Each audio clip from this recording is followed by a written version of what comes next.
Let's have a closer look at ProDrive's BRX Hunter. ProDrive started from scratch to design a Dakar competitor which is not related to an existing road car. This is a huge advantage because you have maximum design freedom. The engine they used is the 3.5 liter EcoBoost V6 turbo engine that we also know from the Ford GT and the F-150. And it was the first time a turbocharged petrol car with all-wheel drive was allowed in the T1 category. So you want to design a Dakar truck with low inertia and good weight distribution that has 2 seats and 500 liter fuel tank. Where do you put the engine? You could design a mid-engine car where the engine sits behind the cockpit. To reach a good balance, you could have the gearbox in front of the engine between both passengers. Advantage would be that the hot engine and exhaust would be behind the cockpit, which requires less cockpit cooling and also means less noise for the passengers. Disadvantage would be that driver and co-pilot would sit further apart and the greenhouse would be wider.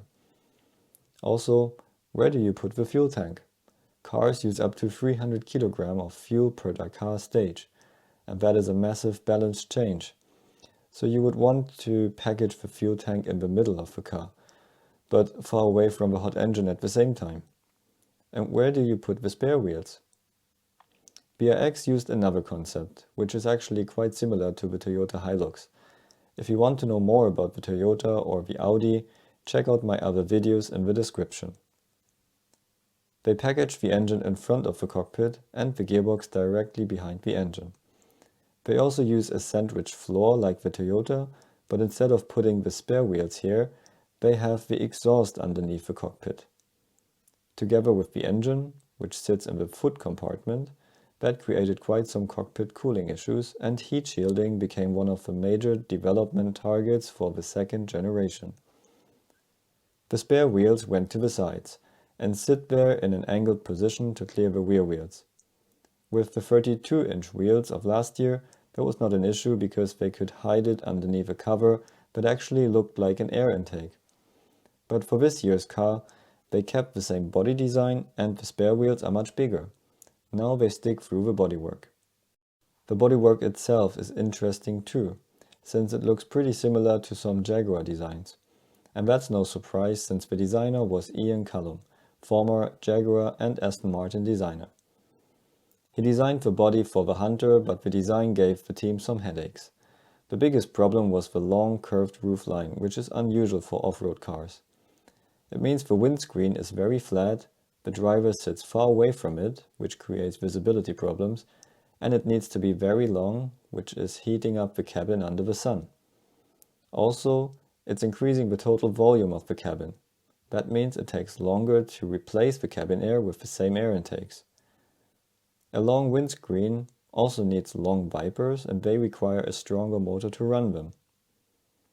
Another problem was the long and downwashing rear, which is creating so much lift that the team added a massive rear wing to be able to raise the car, which now looks like it doesn't belong to the car and increases drag. The cooling concept of the car is also similar to the Toyota, with the main radiators at the back fed from a large roof scoop. But unlike the Audi, the BRX will get some amount of boundary layer into the intake since it's not raised. Intercooler and auxiliary cooling are in front. To improve cabin air cooling, BRX used these small intakes on top of the windscreen in 2021. For 2022 they packaged the cabin cooling down under the bonnet and combined it with the air inlet for the engine. Here you can see how the air can flow in and to the intercooler. But on the way there is a junction towards the air filter for the engine, and on that way is a junction for the cabin air either side.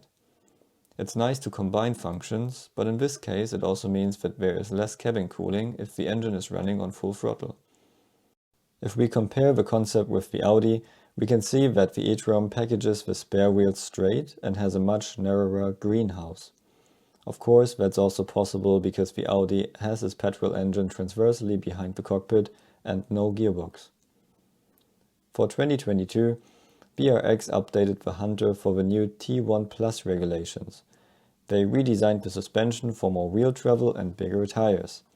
The rims changed from 16-inch to 17-inch, which meant that they can now use 355mm brake discs. They also made the windscreen 150mm longer, again for better visibility.